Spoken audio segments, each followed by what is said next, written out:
As I was thinking about this series, the smell seemed like it would be the most complicated sense to write about, particularly to attach a kingdom purpose to it.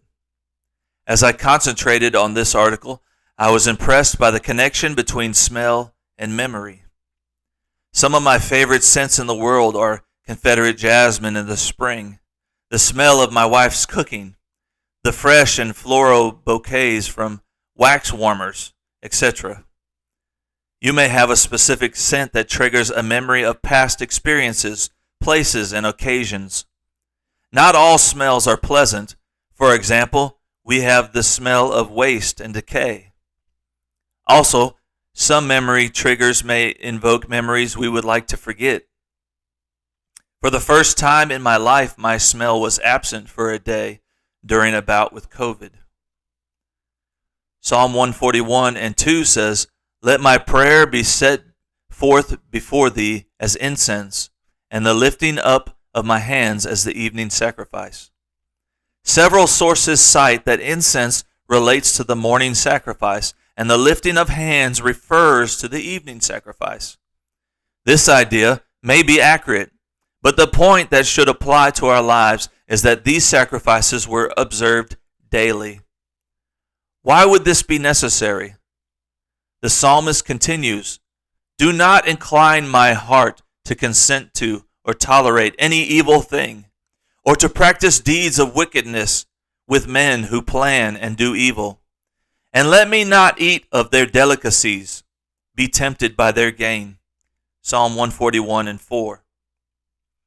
When we offer a daily sacrifice before the Lord, in this case, more than once a day, it is a pleasing aroma to God.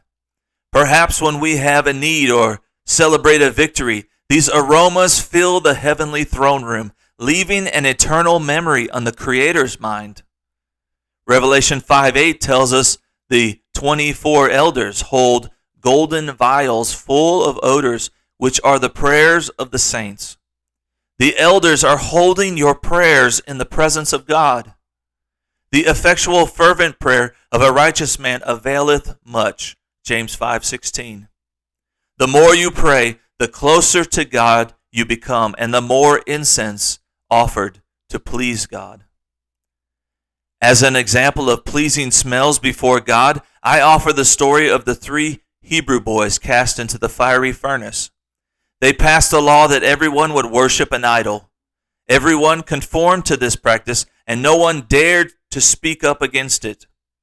These 3 fellows refused to worship anything besides the God of their fathers. Despite the tremendous heat from the furnace, the Hebrews were not destroyed, and were even the recipient of a divine visitation. When pulled from this furnace, Daniel 3:27 reads, "And the princes, governors, and captains, and the king's counselors, being gathered together, saw these men, upon whose body the fire had no power, nor was a hair of their head singed, neither were their coats changed, nor the smell of fire had passed upon them."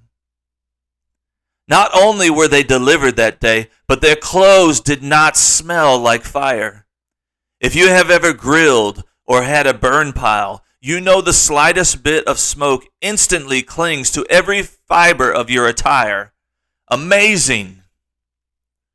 We must consider the enemy's devices to apply this principle to our lives. Prayer and Bible reading must be a daily staple in our lives to be overcomers. No matter what the world tries to throw at you or throw you into, the Lord will remember your offering and protect you from the smell and appearance of worldliness. Smell is associated with delight, Amos 5:21, and should invoke good spiritual memories and be pleasing to God. Maybe a lack of daily devotion in the lives of those Christians that thought they had it all together is why Jesus professed that I never knew you. Matthew 7:23. They didn't have enough incense come before the Lord to trigger a memory of the good that they had done for the kingdom. God forbid.